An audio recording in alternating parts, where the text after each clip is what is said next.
اللهم صل على سيدنا محمد يا رب صل وسلم. بسم اللہ الرحمن الرحیم نحمدہ ونصلی علی رسولہ الکریم. سورہ بقرہ کا رکوع نمبر 31 اور دوسرے پارے کا رکوع نمبر 15، 31 اور 15. یہ رکوع میں کمپلیٹ کر چکا ہوں اس سے پہلے والے ایپیسوڈ میں،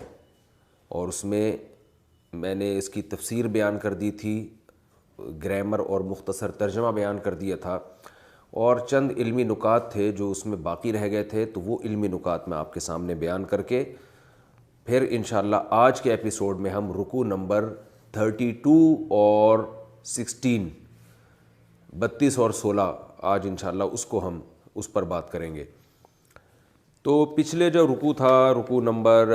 31 اور 15، اس رکوع میں پہلی آیت تھی لا جناح علیکم ان طلقتم النساء ما لم تمسوہن. اس آیت میں اللہ نے بتایا تھا کہ اگر تم نے عورت سے رخصتی نہ کی ہو، اسے چھوا نہ ہو، تو تم اگر طلاق دے دو تو تم پر مہر کے معاملے میں کوئی حرج نہیں ہے، یعنی تم پر مہر پھر واجب نہیں ہے. تو یہاں پہلی بات تو یہ ذہن میں رکھیں کہ اگر میاں بیوی کے درمیان کوئی فزیکل ریلیشن تو نہیں ہوتا، لیکن ایسی تنہائی میں وہ جمع ہو جاتے ہیں کہ مرد اگر ریلیشن قائم کرنا چاہتا تو کوئی رکاوٹ نہیں تھی اس میں، تو بھی اس کو ریلیشن ہی کہا جاتا ہے شریعت کی نظر میں، یعنی عورت پر عدت بھی واجب ہوگی اور مرد پر پھر پورا مہر بھی واجب ہو جائے گا. یہ ذہن میں رکھیں. یعنی قرآن نے تو یہ کہا ہے نا کہ تم نے ان کو چھوا نہ ہو، یعنی تم نے ان کے ریلیشن نہ ہوا ہو، لیکن اس پر پوری امت کا اجماع ہے کہ صرف چھونا ضروری نہیں ہے، بلکہ اگر ایسی تنہائی میں دونوں جمع ہو گئے کہ مرد اگر اپنی بیوی سے ہم بستری کرنا چاہتا تو کوئی رکاوٹ نہیں تھی، تو بھی مرد کے ذمہ مہر واجب ہو جائے گا. وجہ اس کی یہ ہے، یعنی فقہا نے یہ مسئلہ کہاں سے نکالا ہے؟ یہاں سے نکالا ہے کہ جب آپ یعنی کسی چیز کے عوض میں آپ پر پیسے جب واجب ہوتے ہیں، جب آپ جو چیز لے رہے ہیں نا وہ آپ کو ہینڈ اوور کر دی جائے، آپ کا مکمل اس پہ قبضہ ہو جائے. تو عورت کے ذمے یہ تھا کہ نکاح کے بعد وہ اپنے آپ کو شوہر کے حوالے کرتی. تو عورت اگر تنہائی میں شوہر کے ساتھ جمع ہو گئی ہے اور شوہر اگر اس سے ہمبستری کرنا چاہے تو وہ کر سکتا ہے، تو اب اگر شوہر نے نہیں کی تو یہ شوہر کا ہیڈ ایک ہے، یعنی عورت نے اپنے آپ کو سپرد کر دیا، لہذا اس کا جو مہر بنتا ہے نا مرد کے اوپر، وہ مہر اس کے اوپر پورا لازم ہو جائے گا. تو یہ اس وجہ سے فقہا نے لکھا ہے کہ قرآن نے تو یہاں تک ذکر کیا ہے کہ ریلیشن قائم نہ ہوا ہو، لیکن یہ ریلیشن میں حقیقی ریلیشن مراد نہیں ہے، بلکہ اس سے مراد یہ ہے کہ ریلیشن قائم کرنا چاہیں تو کر سکتے تھے. تو مرد اگر، یعنی اس کی میں یوں مثال دیتا ہوں کہ یہ فقہا نے جو اجتہاد کیا ہے نا، یہ اس لیے کہ اگر یہ اجتہاد فقہا نہ کرتے تو عورت پہ ظلم ہوتا. مثال کے طور پر ایک عورت کی رخصتی ہو گئی، وہ 6 مہینے شوہر کے گھر رہی ہے اور شوہر نامرد ہے یا کچھ جان بوجھ کر اس کا حق ہی نہیں دے رہا، اس سے جمع ہی نہیں کر رہا، اور 6 مہینے تک ادھر ادھر جاتا ہے، وہ بیوی کے پاس آتا ہی نہیں ہے، یا آتا ہے ہم بستری نہیں کرتا اس سے، تو اب طلاق دے دیتا ہے تو مرد کو پورا مہر دینا پڑے گا، اس لیے کہ عورت کی جو ذمہ داری تھی وہ بہرحال اس نے پوری کر لی ہے. اب مرد اس سے ریلیشن قائم نہیں کر رہا تو اس میں عورت کا کوئی قصور نہیں ہے، تو پھر اس میں عورت کے آدھے مہر کو ساقط کر دینا یا عورت سے مہر ہی ہٹا دینا، اس میں عورت پر ظلم اور زیادتی ہے. تو پہلا مسئلہ خوب اچھی طرح سمجھ لیں کہ اس لیے اس آیت کا ترجمہ جو کیا جاتا ہے نا وہ یہ نہیں کہ مرد نے ہم بستری کی ہو، بلکہ اس کا ترجمہ یہ کیا جاتا ہے کہ اگر تم نے رخصتی سے پہلے عورت کو طلاق دے دی تو تم پر مہر لازم نہیں ہے. اگر مہر متعین نہ ہوا ہو تو تم پر مہر لازم نہیں ہے، رخصتی سے پہلے اگر طلاق دے دی. اور رخصتی کی ڈیفینیشن یہ نہیں ہے کہ جو پراپر طریقے سے بچیاں گھر سے رخصت ہوتی ہیں، بلکہ رخصتی کا مطلب ہے نکاح کے بعد میاں بیوی کہیں بھی تنہائی میں جمع ہو جائیں، اور ایسی تنہائی جس میں ہم بستری میں کوئی چیز رکاوٹ نہ ہو، نہ عورت کو کوئی بیماری ہو جس کی وجہ سے مرد ہم بستری نہیں کر پا رہا تو بھی وہ اس کو پھر رخصتی نہیں کہیں گے. مثال کے طور پر ایک عورت کی رخصتی ہوئی لیکن اس کو کوئی ایسی بیماری ہے کہ مرد اس سے ہم بستری نہیں کر سکتا، تو اگر مرد طلاق دے دے گا تو بھی مرد پہ پورا مہر واجب نہیں ہوگا. یا بند کمرے میں دونوں جمع ہو گئے لیکن دروازہ کھلا ہوا ہے. یہ کیونکہ مسائل بہت آتے ہیں نا, اس لیے مجھے اس کو ڈیفائن کرنا پڑ رہا ہے. لوگ بہت پوچھتے ہیں اس طرح کے مسائل. جمع ہوئے کمرے میں, مگر یہ کہ کمرے کی حالت ایسی ہے کہ دروازہ کھل سکتا ہے, کوئی بھی کھول سکتا ہے دروازہ, تو یہ ایسی کنڈیشن ہوتی ہے کہ اس میں میاں بیوی ایک دوسرے سے ملاپ نہیں کر سکتے. یا کہیں کار میں جمع ہو گئے دونوں, گاڑی میں, یعنی آپ کی شادی ہوئی اور آپ اپنی وائف کو لے کے رخصتی سے پہلے کہیں گھمانے لے کے جا رہے ہیں کار کے اندر, تو کار بھی ایک ایسی چیز نہیں ہے جس میں انسان اپنی زوجہ کے ساتھ ہم بستری کر سکتا ہے. ہاں اگر اس کے یعنی اس طرح سے اس کے دروازے لاک ہیں اور شیشے کالے ہیں کہ اگر میاں بیوی ہم بستری کرنا چاہیں تو اس میں اخلاقی طور پر کوئی چیز رکاوٹ نہیں بنے گی, تو یہاں بھی ہم یہ کہیں گے کہ یہ رخصتی ہو چکی ہے. تو اس لیے کہ اسلام میں نا رخصتی سے پہلے کے اور رخصتی سے بعد کے احکام میں بہت فرق ہے. تو رخصتی کا مفہوم خوب اچھی طرح سمجھ لینا چاہیے کسے کہتے ہیں. نکاح کے بعد کہیں ایسی جگہ جمع ہوئے کھلے میدان میں جہاں دیکھنے والا کوئی نہیں ہے, لیکن ظاہر ہے ایسی جگہ پر انسان اخلاقی طور پر اپنی وائف سے ریلیشن قائم نہیں کر سکتا, تو اس کو بھی رخصتی نہیں کہیں گے. تو خلاصہ یہ نکلا پوری بحث کا کہ نکاح سے پہلے جمع ہونے کا تو کوئی اعتبار نہیں ہے, نکاح کے بعد کہیں بھی ایسی جگہ جمع ہو جائیں کہ مرد اگر زوجہ سے ہم بستری کرنا چاہتا تو نہ کوئی جسمانی رکاوٹ ہے, نہ کوئی حیا اور شرم مانے آ رہی ہے, اور عورت میں بھی کوئی ایسی بیماری نہیں ہے جس کی وجہ سے وہ آپ اس سے ہم بستری نہیں کر سکتے. تو ایسی کنڈیشن میں کہیں بھی جمع ہو گئے تو اس کو رخصتی ہی کہا جائے گا. ہاں مرد میں کوئی بیماری ہے جس کی وجہ سے وہ ہم بستری نہیں کر سکتا, تو اس میں عورت کا قصور نہیں ہے, عورت کو پورا مہر ملے گا. تو یہ خوب اچھی طرح سمجھ لیں. اچھا, دوسری بات یہ, رخصتی سے پہلے اور رخصتی کے بعد میں جو فرق احکام میں ہے وہ بھی میں اب اسی کے ضمن میں پورے بیان کر دیتا ہوں. تو پہلا حکم تو یہی ہے کہ رخصتی سے پہلے مرد اگر طلاق دے دے تو مہر متعین ہو تو آدھا مہر دینا پڑے گا, اور اگر مہر متعین نہیں ہے تو ایک جوڑا دینا پڑے گا. اور اس میں رخصتی کا کیا مطلب ہے وہ میں نے آپ کو بتا دیا. دوسری بات یہ کہ رخصتی کے بعد شوہر پر عورت پر عدت گزارنا واجب ہے. اس میں بھی ہم بستری ضروری نہیں ہے. آپ کی شادی ہوئی, نکاح ہوا, میاں بیوی تنہائی میں کہیں جمع ہو گئے, دونوں میں آپس میں ریلیشن نہیں ہوا, لیکن شوہر نے طلاق دے دی, تو اب عورت پر عدت گزارنا واجب ہو جائے گا, حالانکہ مرد نے جمع کیا نہیں ہے. وجہ اس کی یہ ہے کہ عورت پر جو عدت واجب ہوتی ہے وہ شوہر کے حق کے طور پر بھی واجب ہوتی ہے, اور اس لیے بھی کہ اگر اس کے پیٹ میں حمل ہوگا تو ایسا نہ وہ حمل کسی اور کے کھاتے میں ڈال دے. تو اب جب یہ دونوں تنہائی میں جمع ہو گئے اور علیحدہ ہو گئے اور ڈیورس ہو گئی, تو عورت بھی کہہ رہی ہے بھئی ہمارا کوئی ریلیشن نہیں ہوا, اس لیے میرے پیٹ میں بچے کا سوال ہی پیدا نہیں ہوتا, لہذا میں کہیں اور شادی کر رہی ہوں. مرد بھی قسمیں اٹھا کے کہہ رہا ہے کہ بھئی میرا اس سے کوئی ریلیشن ہوا ہی نہیں ہے, لہذا اس کی عدت بھی واجب نہیں ہے, جہاں چاہیے نکاح کر سکتی ہے. لیکن اسلام اس کو اس لیے نہیں مانتا کہ بھئی ایسا نہ ہو کہ یہ دونوں جھوٹ بول رہے ہوں اور ان کا ریلیشن ہوا ہو اور عورت کے پیٹ میں بچہ حمل ٹھہر گیا ہو, تو ایسا نہ ہو کہ ان دونوں نے آپس میں مکمکا کر لیا ہو, کہ عورت نے کہا ہو کہ بھئی ریلیشن ہوا تو ہے لیکن تم یہ کہہ دینا کہ نہیں ہوا, کیونکہ ورنہ مجھے عدت گزارنی پڑے گی اور میں ایک مصیبت میں پڑ جاؤں گی, 3 مہینے میں گھر میں بیٹھی رہوں گی, اور تمہیں بھی ٹینشن ہوگی کہ تمہیں 3 مہینے نان نفقہ دینا پڑے گا اور پورا مہر بھی دینا پڑے گا. تو ہم آپس میں مکمکا کر لیتے ہیں, آپس میں ایک بات کر لیتے ہیں کہ مجھے بھی آسانی تمہیں بھی آسانی, میں تمہیں آسانی, تم مجھے آسانی یہ دو کہ یہ کہہ دو کہ ہم بستری نہیں ہوئی ہے, اور میں تمہیں آسانی یہ دیتی ہوں کہ جو ہے مہر تمہیں پورا نہیں دینا پڑے گا اور نان نفقہ تم پر واجب نہیں ہے. تو وہ دونوں کے حق میں تو یہ بات ٹھیک ہے, لیکن بچے کے حق میں اسلام ان دونوں کی باتوں کی تصدیق نہیں کرتا, کیونکہ ایسا نہ ہو دونوں آپس میں جوڑ توڑ کر کے یہ بچہ کسی اور کے کھاتے میں ڈال دیں. تو اس لیے اسلام نے کہا ہے کہ بھئی جب دونوں تنہائی میں جمع ہوئے تھے تو اب عورت پر بہرحال عدت گزارنا واجب ہے, لازم ہے, تاکہ عدت گزارے گی, 3 مینسز آئیں گے, 3 مینسز آنا اس بات کی علامت ہوگا کہ اس کے پیٹ میں بچہ نہیں ہے, اور اب یہ 3 مینسز کے بعد کسی اور سے شادی کرے گی. تو بچے کی نسب کی حفاظت کے لیے اور اس کی وراثت کی بھی حفاظت کے لیے, کہ یہ بھی تو ممکن تھا نا کہ عورت کو حمل ٹھہر جائے اور وہ جناب کسی اور سے شادی کر کے, تو بچہ اصل میں پہلے کا ہو اور پہلے کی وراثت سے اس کا جو حق بنتا تھا وہ حق سے محروم ہو جائے گا, اس کو تو اس باپ سے وراثت ملے گی جو اس کا حقیقت میں باپ ہے ہی نہیں. تو ان احکام میں اسلام نے کیا کیا ہے کہ رخصتی پر حکم کا مدار رکھ دیا کہ بچے کے حق میں یہ جو ہے ان پر وہ واجب نہیں ہے، یعنی عدت گزارنا واجب ہے، اور یہی سمجھا جائے گا کہ گویا ان میں ریلیشن قائم ہوا ہے۔ اسی طرح آپ کو مسئلہ معلوم ہے کہ اگر مرد اپنی زوجہ کو رخصتی سے پہلے 3 طلاقیں دیتا ہے، تو میں یہ مسئلہ بہت ڈیٹیل سے بیان کر چکا ہوں کہ رخصتی سے پہلے 3 طلاقیں دینے کے 2 طریقے ہیں۔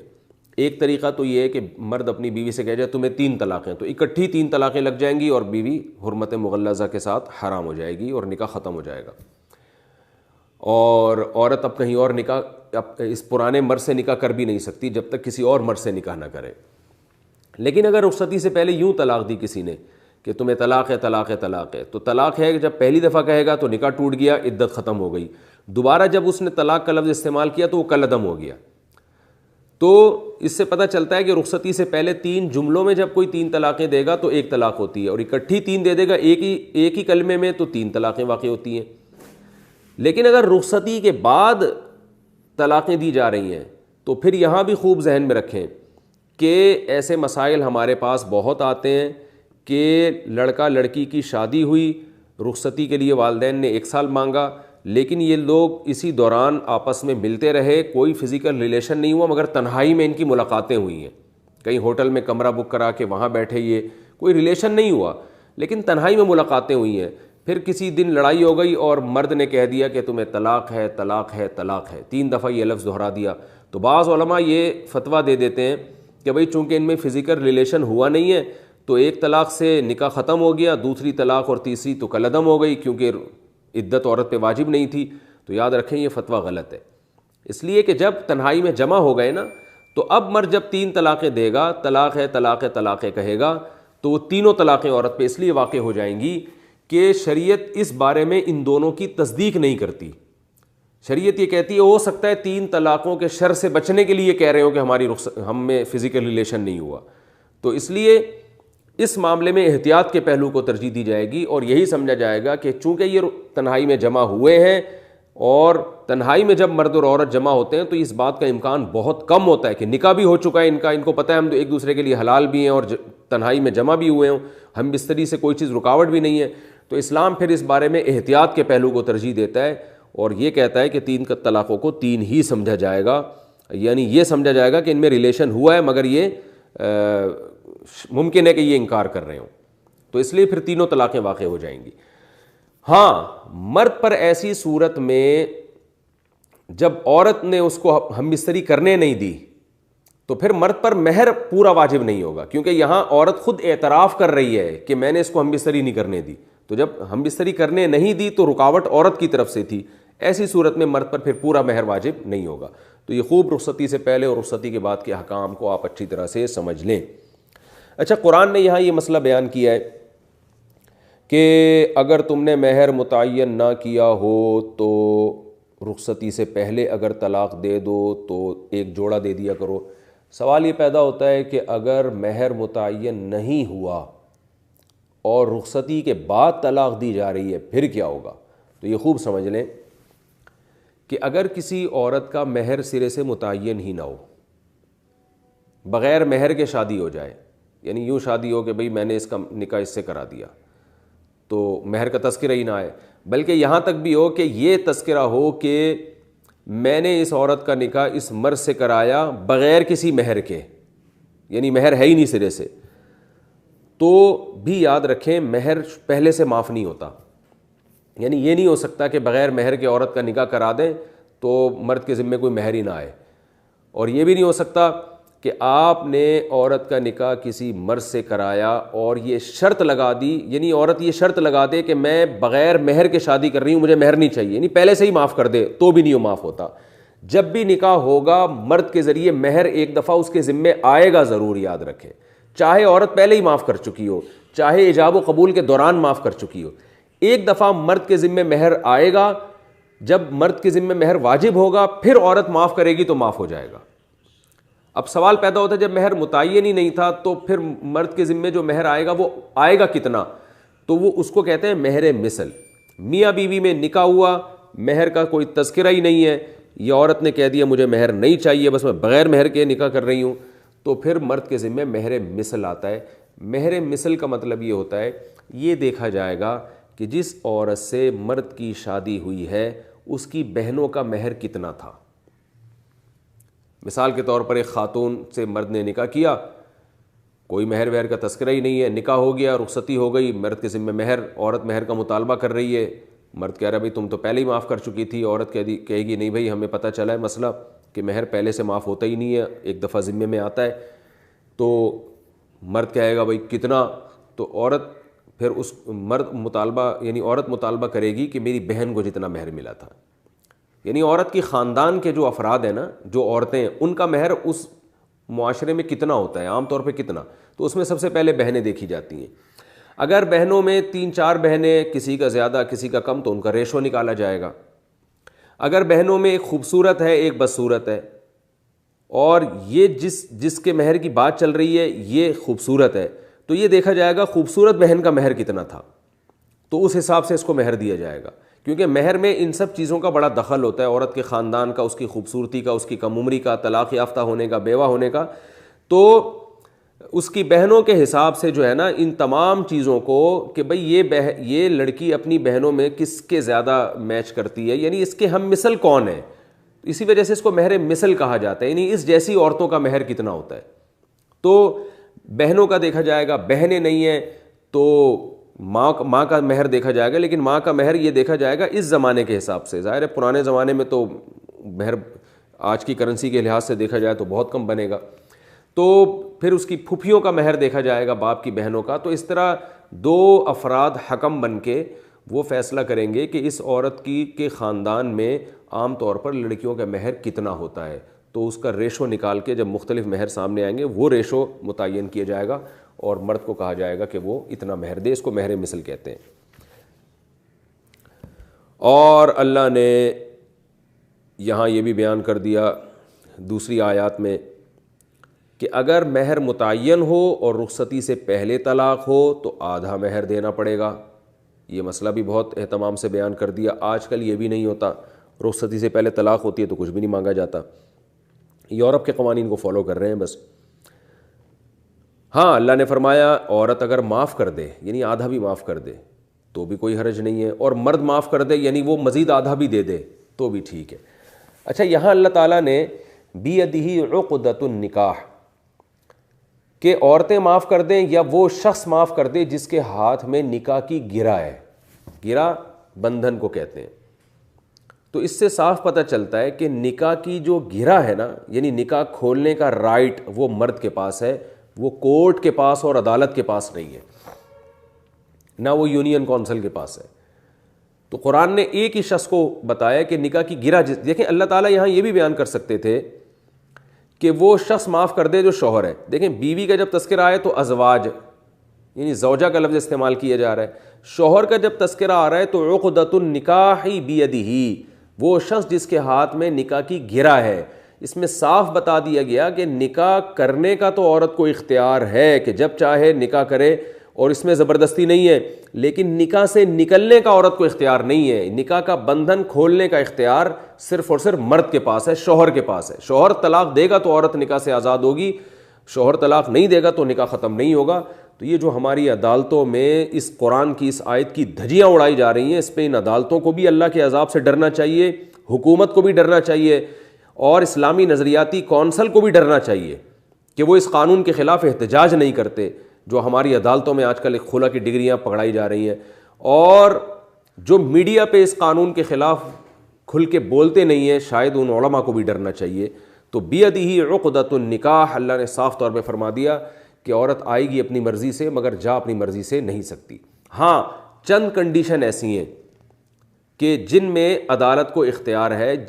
یعنی اختیار اس لیے ہے کہ وہاں مرد بہت زیادہ ظلم کر رہا ہوتا ہے، تو ایسی کنڈیشن میں عدالت مرد کا نائب بن کے عورت کو طلاق دے سکتی ہے۔ اور وہ کنڈیشن کیا ہے؟ سب سے پہلی بات یہ کہ مرد رخصتی کے لیے تیار نہ ہو اور نہ عورت کو طلاق دینے کے لیے تیار ہو۔ مثال کے طور پر نکاح ہو گیا، اب نکاح کرتے ہی میاں صاحب چلے گئے امریکہ، وہاں بیٹھے ہوئے،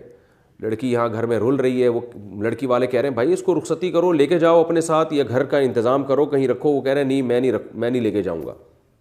یعنی رخصتی کے لیے آمادہ نہیں ہو رہا وہ، یا رخصتی کے لیے آمادہ تو ہو گیا مگر بیوی کو گھر بٹھا کے چلا گیا، دوبارہ اپنے ماں باپ کے اب لینے ہی نہیں آتا اس کو. لڑکی والے ایگری ہیں کہ بھائی لے کے جاؤ اس کو، وہ کہہ رہے نہیں میں نہ میں لے کے جاؤں گا نہ میں ڈیورس دوں گا. تو یہ تعنت ہے، اس کو متعنت کہتے ہیں، ضدی ہٹ دھرم ہے کہ بھائی وہ تو گھر بسانے کے لیے تیار ہے لیکن آپ رکھنے کے لیے بھی تیار نہیں ہے، چھوڑنے کے لیے بھی تیار نہیں ہے. تو یہ چونکہ بالکل واضح ظلم ہے، لہذا اس بیس پہ عورت عدالت میں کیس کر سکتی ہے اور کہہ سکتی ہے کہ بھائی وہ یہ نہیں کہے گی مجھے خلا چاہیے، وہ یہ کہے گی کہ میں اپنے شوہر کے ساتھ جانا چاہتی ہوں، میں اس پہ ایگری ہوں، عدالت میرے شوہر کو یہ مجبور کرے کہ وہ مجھے اپنے ساتھ رکھے، نہیں رکھتا تو مجھے ڈیورس دے. یعنی عورت کا کیس کی نوعیت یہ ہوگی، یہ نہیں ہوگی کہ بس مجھے خلا چاہیے. پھر عدالت بھی یہ کرے گی، اس کے میاں کو بلا کے کہے گی بھئی آپ کی بیوی ہے، آپ تمیز سے عزت کے ساتھ اس کو لے جانا چاہتے ہیں، عزت کے ساتھ رکھنا چاہتے ہیں تو رکھیں، نہیں رکھنا چاہتے تو اس کو چھوڑیں. تو اگر شوہر اس پہ آمادہ ہو جاتا ہے اور وہ اس کا جو ہے نا بھلے طریقے سے اس کو رکھ لیتا ہے تو پھر عدالت کو طلاق کا اختیار نہیں. شوہر ایگری نہیں ہوتا، بولتا نہیں بھائی میں تو ایسے ہی رکھوں گا، تو پھر عدالت پہلی صورت میں تو اس کو فورس کرے گی کہ تم لازمی طلاق دو. جیسے سعودی عرب میں ایسا کیا جاتا ہے، عدالت خود نہیں ڈیورس دیتی بلکہ عدالت شوہر کو مجبور کرتی ہے ایسی کنڈیشن میں کہ تم پھر اس کو چھوڑو لازمی. عدالت کے کٹہرے میں اس کو زبردستی طلاق نکلوائی جاتی ہے اس کے منہ سے. پھر بھی اس پہ آمادہ نہ ہو اور یا طلاق نہیں دے رہا ہو تو پھر عدالت ڈیورس یعنی خلا کی ڈگری پکڑائے گی عورت کو کہ بھئی یہ ختم ہو گیا نکاح. تو پہلی کنڈیشن یہ. دوسری کنڈیشن، مرد بے تحاشا مارتا پیٹتا ہوا عورت کو. اس میں بے تحاشا کا لفظ ضروری ہے کہ تھوڑی بہت مار سے عورت کو خلا کا حق حاصل نہیں ہوتا. میں یہ نہیں کہہ رہا کہ مرد کے لیے بیوی پہ ہاتھ اٹھانا جائز ہے یا اچھا کام ہے یا مارنا چاہیے خدا نخواستہ، یہ نہیں کہہ رہا. ہمارے نبی نے پوری زندگی اپنی زوجہ پہ کسی زوجہ پہ ہاتھ نہیں اٹھایا. لیکن طلاق کا اختیار کس صورت میں ہے؟ وہ اس صورت میں ہے کہ بے تحاشا مارتا پیٹتا ہو. تھوڑی مار کی صورت میں اس لیے نہیں ہے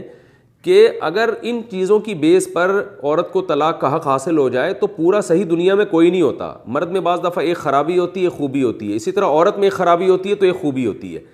تو اس لیے یہ بالکل واضح ظلم ہو رہا ہو تو اس میں فقہا بیان کرتے ہیں بے تحاشا جانوروں کی طرح مارتا پیٹتا رہتا ہے. تو ایسی کنڈیشن میں بھی کیونکہ یہ ظلم ہو رہا ہے بالکل واضح، جیسے گاؤں دیہاتوں میں ہم نے دیکھا ہے کہ بہت زیادہ کوٹتے ہیں پیٹتے ہیں بالکل جانوروں کی طرح، خونم خون کر دیتے ہیں، ہڈیاں توڑ دیتے ہیں اور اس طرح یا جوتوں سے مار رہے ہوتے ہیں. تو ایسی کنڈیشن میں کوئی مرد اگر اس کا عادی ہو جائے، کبھی کبھار ہو گیا ہے تو وہ بھی اس میں داخل نہیں ہے، اس میں بھی عورت کو طلاق کا حق حاصل نہیں ہوگا. اگرچہ یہ بھی غلط ہے کبھی کبھار ہونا بھی، لیکن ڈیورس کا جو حق حاصل ہوگا وہ جب ہوگا کہ جب بے تحاشا مارتا پیٹتا ہو. تو پھر عورت عدالت میں کیس دائر کرے گی کہ گواہوں سے ثابت کرے گی کہ اس طرح میرے ساتھ ہوتا ہے اور جو ہے مجھے اس مرد سے علیحدگی چاہیے. تو تیسری کنڈیشن جس میں عدالت کو طلاق کا اختیار ہے وہ یہ ہے کہ مرد نے رخصتی کر کے گھر پہ تو لے آیا لیکن جو بیسک نان نفقہ ہے وہ بھی اٹھانے کے لیے تیار نہ ہو. جیسے بعض مرتبہ شادی کر کے مرد بیگم کو گھر میں لے آتا ہے اور گھر میں تو شوہر کے ہی رہ رہی ہے لیکن ایک دھیلا بھی خرچ نہیں کر رہا ہوتا اس کے اوپر، اور حالانکہ اس کے پاس نان نفقہ ہوتا ہے خرچ کرنے کی یعنی پوزیشن ہوتی ہے. تو بیسک نان نفقہ جس میں لباس، خوراک اور رہائش ہے یہ دینے کے لیے تیار نہیں ہے. اور اس میں بیسک یہ نہیں کہ وہ بہت اونچے لیول کا نان نفقہ دے رہا ہو، اس کو درمیانہ یعنی جو ضرورت جس سے پوری ہوتی ہو. دینا تو زیادہ نان نفقہ چاہیے لیکن طلاق کا اختیار جب ہوگا جب بیسک ضرورتیں بھی پوری نہ کر رہا ہو. بیسک ضرورت خوراک ہے، خوراک. تو ایسی کنڈیشن میں بھی، اور مرد میں استطاعت بھی ہو. مثال کے طور پر ایک آدمی جاب لیس ہو گیا، عدالت اسے یعنی اس کی بیوی نے عدالت میں کیس کیا کہ میرا میاں میرا نان نفقہ نہیں اٹھاتا. شوہر عدالت میں پہنچے گا، وہ اگر یہ بتا دیتا ہے، یہ ثابت کر دیتا ہے کہ بھائی میری اچھی بلی جاب تھی، جاب چلی گئی ہے اور میں تلاش میں لگا ہوا ہوں اور میں اس بارے میں سستی اور غفلت نہیں کر رہا. شوہر اگر یہ ثابت کر دیتا ہے تو بھی پھر عورت کو ڈیورس کا حق حاصل نہیں ہوگا. اس لیے کہ یہ اونچ نیچ تو ہر گھر میں ہوتی ہے. کبھی انسان کی آمدن زیادہ ہوتی ہے، کبھی کم ہوتی ہے، کبھی بیچارہ جاب لیس ہو جاتا ہے، کبھی کاروبار ڈوب جاتا ہے، دیوالیہ ہو جاتا ہے. تو ان بیسس پر طلاقیں نہیں ہوتی، ان بیسس پر علیحدگی نہیں ہوتی. بس جہاں شوہر صبر کرے گا بیوی کو بھی اس کے ساتھ صبر کرنا ہے.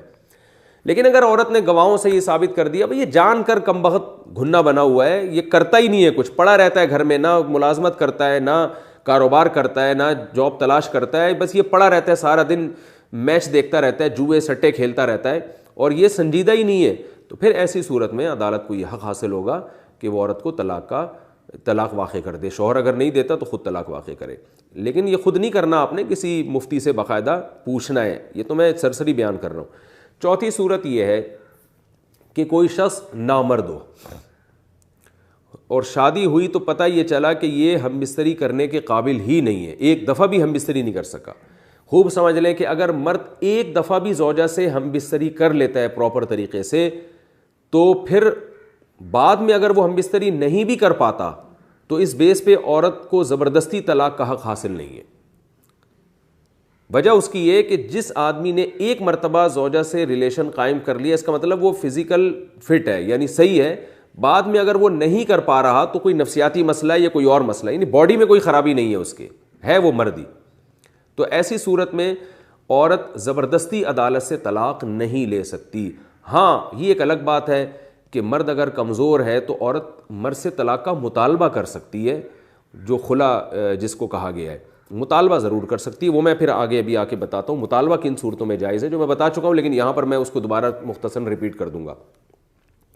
تو اگر مرد نے ایک دفعہ بھی ہم بستری کر لی ہے تو اب عورت عدالت کے ذریعے زبردستی شوہر سے طلاق نہیں لے سکتی. ابھی تو زبردستی طلاق کی بات چل رہی ہے نا, کہ شوہر نہ چاہے تو بھی, تو وہ اسی صورت میں ہے کہ ایک دفعہ بھی ہم بستری پر قادر نہیں ہوا. تو ایسی کنڈیشن میں عدالت شوہر کو بلا کر 1 سال کی اس کو علاج کی مہلت دے گی. 1 سال تک آپ علاج کرو, اگر 1 سال تک علاج نہیں ہوتا تو عدالت جو ہے وہ زبردستی پھر, یعنی شوہر نہ بھی چاہے گا تو عورت کو ڈیورس دے دے گی اور دونوں الگ ہو جائیں گے. 5ویں کنڈیشن یہ ہے کہ شوہر گم ہو جائے, لاپتہ ہو جائے, پتہ ہی نہ چل رہا ہو. تو ایسی صورت میں اگر عورت عدالت میں کیس کرتی ہے اور کہتی ہے کہ میرے لیے اپنی عزت کو بچانا اور نان نفقے کا انتظام کرنا مشکل ہو رہا ہے اور میرا شوہر لاپتہ ہے, اسے تلاش کیا جائے اور کوئی بھی پتہ نہ چلے, عدالت نے دیکھ لیا, تو بھی عدالت ایسی صورت میں چند یعنی ایک پروسیس ہے وہ مکمل کرنے کے بعد عورت پہ طلاق واقع کر دے گی. اور ایسی پھر اس کے بعد عورت عدت گزار کے کسی بھی مرد سے نکاح کر لے. اتفاق سے پہلا والا مرد اگر دوبارہ آ گیا تو پھر عورت اسی پہلے مرد کے حوالے کی جائے گی, اور اس دوسرے شوہر سے جو بچے پیدا ہوئے وہ حلال سمجھے جائیں گے, کیونکہ باقاعدہ شرعی نکاح ہوا تھا اور یہی سمجھا گیا تھا کہ پہلا شوہر شاید مر گیا ہے, لیکن پہلا شوہر کے آنے کے بعد پھر یہ عورت پہلے شوہر کے پاس دوبارہ چلی جائے گی. تو یہ چند صورتیں ہیں جن میں اللہ تعالیٰ نے جج کو بھی, یعنی فتوے کی روح سے جو فقہا کا اجتہاد ہے اور وہ صحابہ کے فتاویٰ اور تابعین کے فتاویٰ کو سامنے رکھ کر فقہا نے یہ استدلال کیا ہے کہ ان چند صورتوں میں عورت کو طلاق کا حق حاصل ہے, زبردستی طلاق کا. ہاں اگر عورت شوہر سے طلاق کا مطالبہ کرتی ہے, یعنی عدالت سے زبردستی طلاق نہیں دلوا رہی بلکہ مطالبہ کر رہی ہے کہ بھئی آپ مجھے ڈیورس دے دیں, تو مطالبہ بہرحال اس سے کم صورتوں میں بھی جائز ہے. مثال کے طور پر شوہر گالیاں دیتا ہے بیوی کو, تو ان گالیوں کی بیس پہ عورت کو عدالت سے طلاق کا حق حاصل تو نہیں ہے, لیکن ویسے وہ شوہر سے طلاق مانگ سکتی ہے کہ بھئی ہمارے خاندان میں گالی گلوچ نہیں ہوتی, آپ گالیاں دے رہے ہیں تو میں آپ کے ساتھ نہیں رہ سکتی, آپ اگر مجھے ڈیورس دے دیں گے تو آپ کی بڑی مہربانی ہوگی اور اس کے بدلے میں اپنا مہر معاف کر رہی ہوں. تو مطالبہ جائز ہے, اس میں شوہر دے دے تو اچھی بات ہے, نہیں دے تو اس کی مرضی ہے. مرد اگر اپنی زوجہ سے بہت کم ہم بستری کرتا ہے اور عورت کی خواہش زیادہ ہے, اسے خطرہ ہے کہ میں کسی گناہ میں نہ پڑ جاؤں, جیسے 4-4 6-6 مہینے مرد ہم بستری نہیں کر پا رہا اپنی بیوی سے اور وہ لڑکی جوان ہے, تو میں نے بتایا عدالت سے زبردستی تو نہیں طلاق لے گی, لیکن ویسے طلاق کا مطالبہ کر سکتی ہے کہ میری ڈیزائرز پوری نہیں ہوتی اور مجھے گناہ کا خطرہ ہے, اور جو ہے سال میں آپ 1-2 دفعہ سے زیادہ ہمارا یہ ریلیشن نہیں ہوتا, تو میری جو ہے ریکوائرمنٹ اس سے پوری نہیں ہوتی, تو اس میں ڈیورس کا مطالبہ اپنے شوہر سے وہ کر سکتی ہے, یعنی اس میں گناہ نہیں ہوگا عورت کو. پھر شوہر کی مرضی دے دے تو اس کی, نہ دے تو پھر عورت کو صبر کرنا پڑے گا. تو یہ میرا خیال ہے آپ کے سامنے خلاصہ آ گیا کہ اصل حکم یہ ہے کہ طلاق کا اختیار اللہ نے صرف اور صرف شوہر کو دیا ہے. شوہر کی مرضی کے بغیر عورت اس سے ڈیورس نہیں لے سکتی, اس کو راضی کر کے لے سکتی ہے. شوہر کی مرضی کے بغیر زبردستی عدالت سے طلاق اس وقت دلوائی جائے گی جب یہ چند چیزیں ہوں, جن کو میں بس خلاصے کے طور پہ ریپیٹ کر دیتا ہوں. رخصتی کے لیے آمادہ نہ ہو, بے تحاشا مارتا پیٹتا ہو, رخصتی ہو گئی ہو مگر بیسک نان نفقہ اٹھانے کی قدرت ہو, اس کے باوجود نان نفقہ نہ اٹھا رہا ہو, اور نامرد ہو, ایسا نامرد کہ ایک بار بھی زوجہ سے پراپر طریقے سے ہم بستری نہ کر سکا ہو، اور یا گم ہو جائے شوہر، لاپتہ ہو جائے، تو یہ صورتیں ہیں جن میں عورت کو عدالت کے ذریعے ڈیورس کا حق حاصل ہے۔ تو یہ تو میں نے آپ کے سامنے اس رکوع سے میں جو ایک علمی نقطہ تھا وہ بیان کیا۔ اس میں اللہ نے یہ بھی فرمایا وَلَا تَنْسَوُا الْفَضْلَ بَيْنَكُمْ، طلاق کے بعد بھی ایک دوسرے پر احسان کرنا مت بھولو۔ کیا مطلب؟ مرد کو چاہیے پورا مہر دے، عورت کو چاہیے آدھا بھی معاف کر دے۔ یہ تو وہ باتیں ہو رہی ہیں جو میں سمجھتا ہوں کہ خلائی باتیں رہ گئی ہیں، یعنی اس سے کم درجے کی چیزیں تو وہ تو اور زیادہ اس میں۔ اب دیکھیں آپ ڈیورس کے بعد بچے کیسے رولتے ہیں۔ سب سے بڑا ظلم ہمارے معاشرے میں جو ہو رہا ہے، طلاق کے بعد عورت اپنے بچوں کو شوہر سے نہیں ملنے دیتی، یعنی ان بچوں کے باپ سے نہیں ملنے دیتی، اور مرد اگر قبضہ کر لیتا ہے تو وہ بچوں کی ماں سے نہیں ملنے دیتا، بچوں کو ماں سے نہیں ملنے دیتا۔ میں نے ایسے بھی کیسز دیکھے 20 سال ہو گئے ماں نے بچوں کو دیکھا ہی نہیں ہے ڈیورس کے بعد۔ کس قدر ظلم ہے معاشرے میں۔ قرآن کہہ رہے ہیں مہر دے دو پورا، آدھا بنتا ہے دو پورا، اور عورت کو کہہ رہے ہیں آدھا بھی مت لو، چھوڑ دو اس کو۔ اور یہاں پیسوں سے بڑھ کر تو اولاد ہے، اولادوں میں چھینا جھپٹی ہو رہی ہے۔ یعنی پیسے تو 1 لاکھ 1.5 لاکھ 2 لاکھ روپے کی کیا ویلیو ہے؟ اسلام کہتے ہیں اس میں ایک دوسرے کا خیال کرو، احسان مت بھولو۔ اور آپ یہاں بچوں کے معاملے میں 20 سال سے باپ نے اپنے بچوں کو نہیں دیکھا، ایسے کیسز میں جانتا ہوں۔ 18 سال ہو گئے، 17 سال ہو گئے، 15 سال ہو گئے، طلاق کے بعد باپ ترس گیا، اور جو دیکھتا بھی ہے تو عدالت میں جا کے وہ اس مرد اس میں کہتا ہے یار نہ دیکھتا تو میں اچھا تھا۔ اب بتائیں باپ اپنی اولاد کے بارے میں کتنا غیرت مند ہوتا ہے، وہ عدالت کے کٹہرے میں کھڑے ہو کر اپنے بچوں سے مل رہا ہے، اور بچے اس سے پوچھ رہے ہیں کہ آپ یہاں عدالت میں کیا کر رہے ہیں۔ یعنی یہ پولیس والے کھڑے ہوئے ہیں یہاں پہ، اور یہ عدالت کے کٹہرا ہے، اور یہ ہتھکڑیاں پڑی ہوئی ہیں لوگوں کے ہاتھوں میں۔ یہ کون سا ماحول ہے بچوں سے ملاقات کا؟ اور چلو یہ بھی غنیمت ہے اس طرح سے باپ اپنے بچوں سے مل لیتا ہے، لیکن سارا خرچہ باپ کے ذمہ ڈالا جا رہا ہے، اور بچوں پہ باپ کے حساب سے بچوں کی تربیت ہو رہی ہے، نہ بچے باپ کی مرضی کے اسکول میں پڑھ رہے ہیں، اس پہ کنٹرول پورا ماں کا ہے جو عدالتوں میں ہو رہا ہے۔ کس قدر ظلم ہو رہا ہے یہ معاشرے میں۔ تو اس لیے اللہ نے دھمکی دے دی ان اللہ بما تعملون بصیر، جو کچھ کر رہے ہو اللہ اس سے واقف ہے۔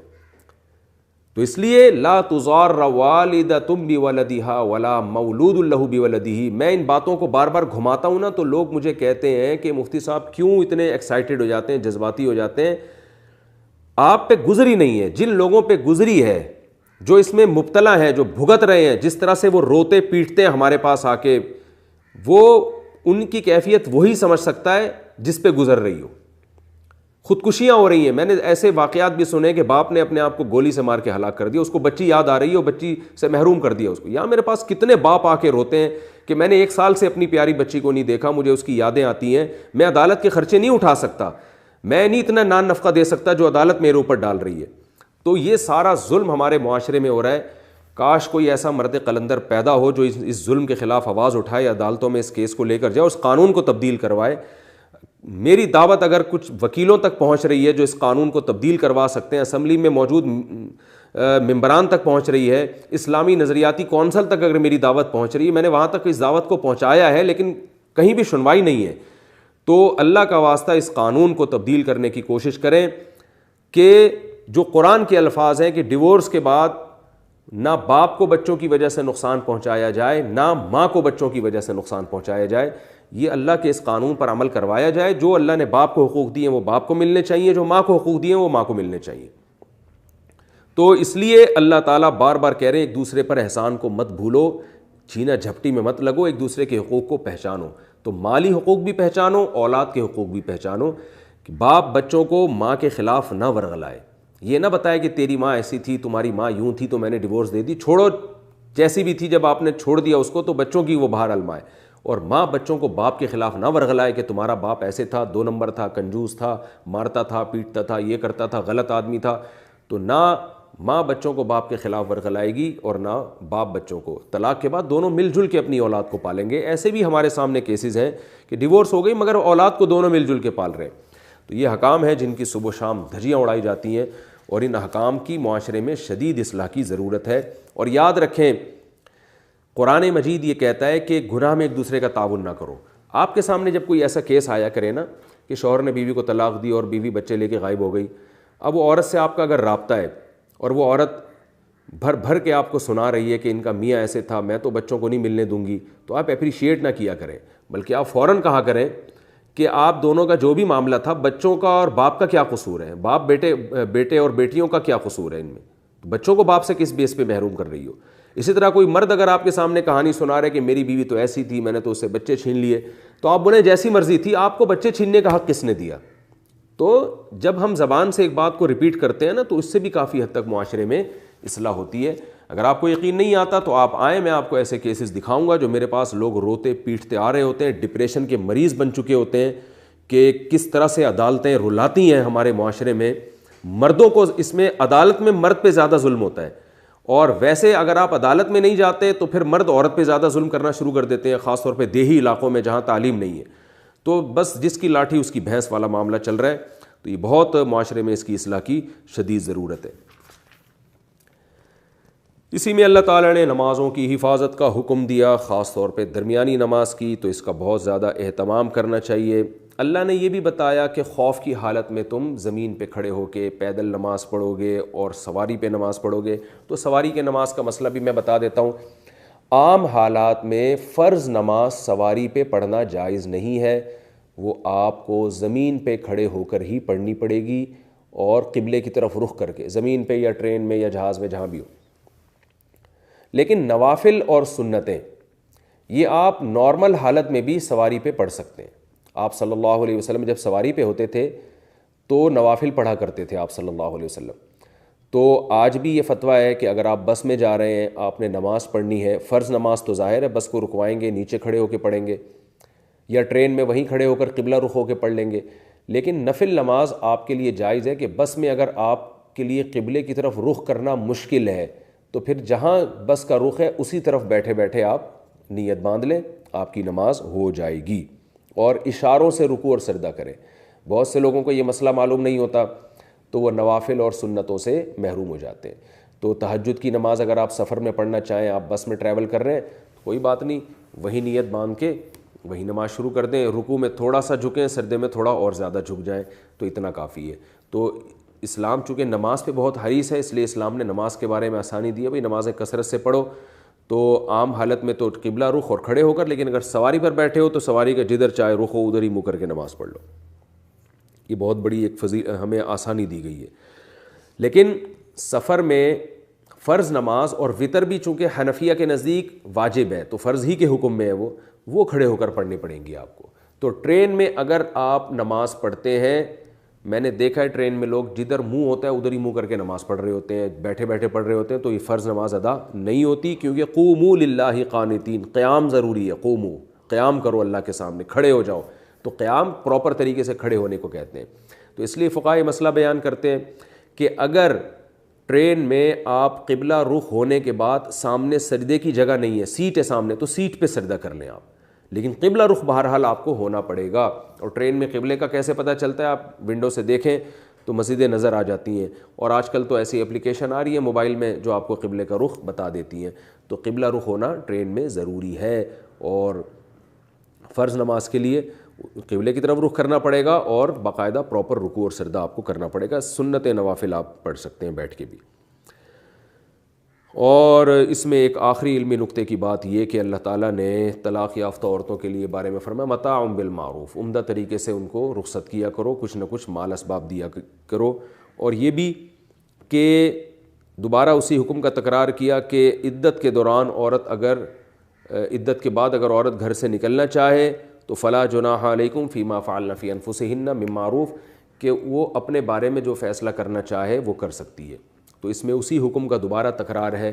کہ عورت اگر عدت کے بعد کہیں شادی کرنا چاہتی ہے تو والدین, اس کے رشتہ دار, اس کے خاندان والے اس کو روک نہیں سکتے. اور بہت روکا جا رہا ہے آج کل, مذاق اڑایا جاتا ہے کہ تمہیں کیا ضرورت ہے, تمہارے تو بچے ہیں. تو ان سب چیزوں سے اسلام نے روکا ہے, اور اس کو بار بار روکا ہے. بار بار جب کوئی کام کا حکم دیا جاتا ہے تو تاکید کے لیے, تاکہ اس پر مضبوطی سے عمل کرو. اور اللہ نے رکوع کو ختم کیا, کذالک یبین اللہ لکم آیاتہ لعلکم تعقلون, اللہ اپنی آیات کھول کھول کے بیان کرتا ہے تاکہ تم عقل سے کام لو. تو اگلے ایپیسوڈ میں انشاءاللہ رکوع نمبر 32 سورہ بقرہ کا جو 32واں رکوع ہے اور دوسرے پارے کا 16واں رکوع، یہ میں انشاءاللہ بیان کروں گا۔ اللہ تعالی ہم سب کو سمجھنے کی، عمل کی توفیق عطا فرمائے۔